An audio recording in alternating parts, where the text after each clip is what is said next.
কালা পানি ব্রিটিশ আমলে দেওয়া এক ভয়ঙ্কর শাস্তির নাম, যার নাম শুনলেই বন্দীদের আত্মা কেঁপে উঠত।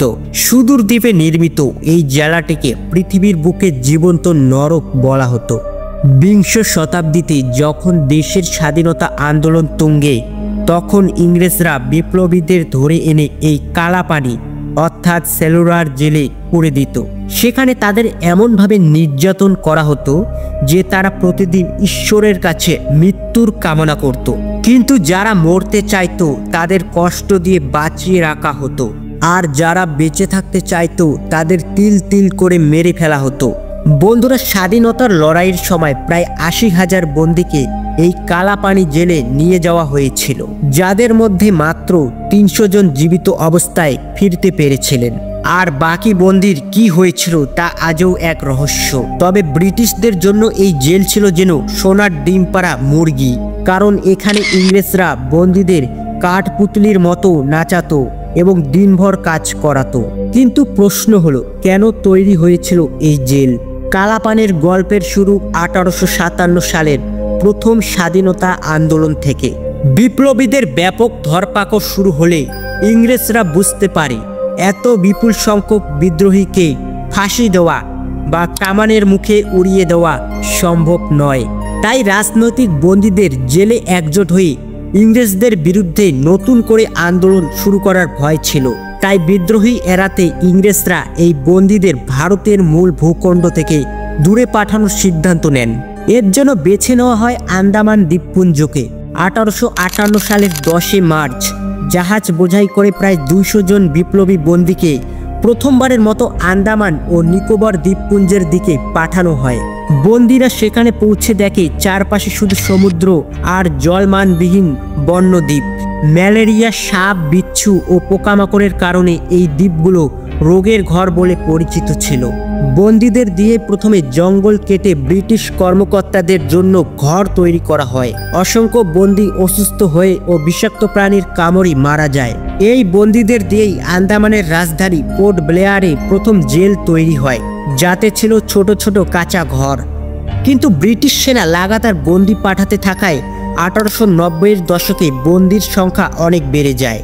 তাই ১৮৯৬ সালে নতুন স্থায়ী ও বিশাল এক জেল তৈরির কাজ শুরু হয়, যা ১৯০৬ সালের ১০ মার্চ শেষ হয়। এই জেলের নামই দেওয়া হয় সেলুলার জেল বা কালাপানি।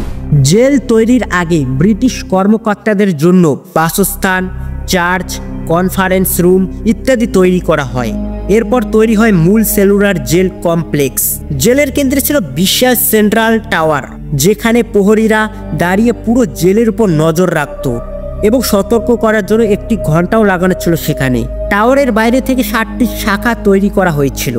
প্রতিটি শাখা ছিল ৩ তলা এবং এতে মোট ৬৯৬টি সেল বানানো হয়, যা ছিল ছোট কুঠুরি। এই সেলগুলোর জন্য জেলের নাম হয় সেলুলার জেল।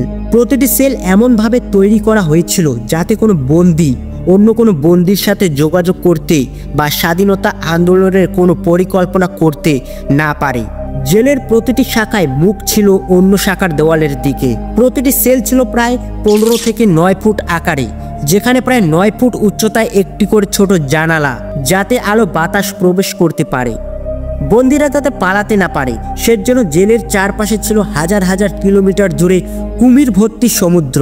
সেলুলার জেলের বিপ্লবীদের উপর অকথ্য নির্যাতন চালানো হতো। প্রতিটি বন্দীকে একটি ষাঁড়ের মতো ব্যবহার করে তেল বের করার ঘানি টানতে হতো। তাদের লক্ষ্য দেওয়া হতো নারকেল বা তিল থেকে ১০ থেকে ২০ লিটার তেল অথবা ৪ কেজি নারকেলের রস বের করা। যারা এই লক্ষ্য পূরণ করতে পারত না, তাদের সন্ধ্যায় হাতকড়া দিয়ে উল্টো করে ঝুলিয়ে রাখা হতো।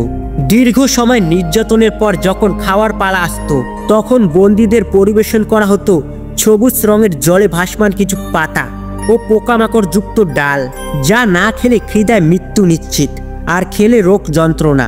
এখানে স্নানের কোনো ব্যবস্থা ছিল না বলে বন্দীরা মাসের পর মাস স্নান করতে পারত না। পানীয় জল এত নোংরা ছিল যে তা পান করে হাজার হাজার বন্দী অসুস্থ হয়ে মারা যেত। এখানে ছোট সেলের ভেতরে বন্দীদের জন্য বিছানা বা কম্বল কিছুই যুক্ত না। হাড় কাঁপানো ঠান্ডায় মেঝেতেই শুতে হতো।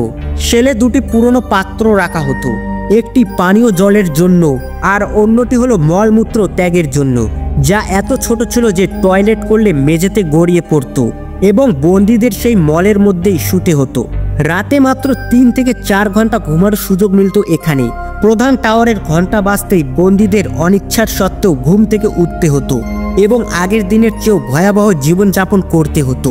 এই কারণে কালাপানিকে পৃথিবীর নরক বলা হতো।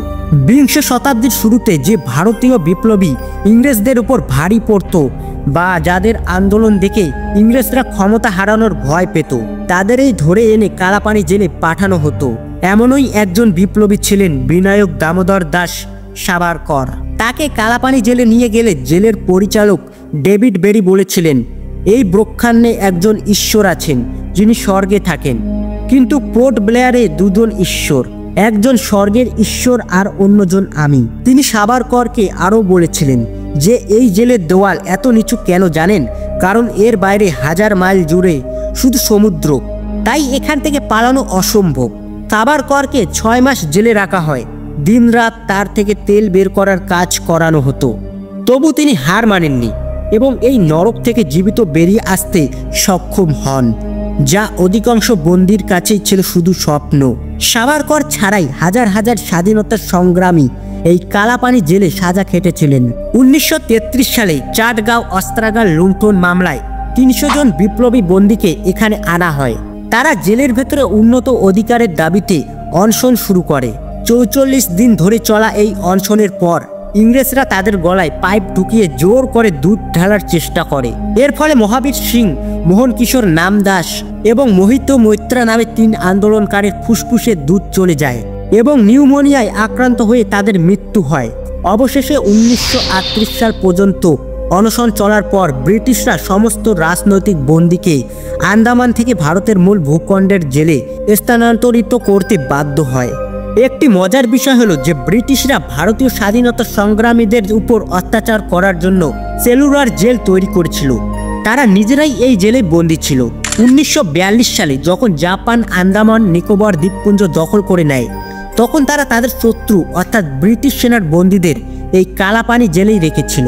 বন্ধুরা, এই ভিডিওটি যদি আপনার ভালো লেগে থাকে তাহলে ভিডিওটিতে একটি লাইক করে দিবেন, আর আমাদের চ্যানেলে নতুন হয়ে থাকলে চ্যানেলটি সাবস্ক্রাইব করে আমাদের পাশে থাকবেন।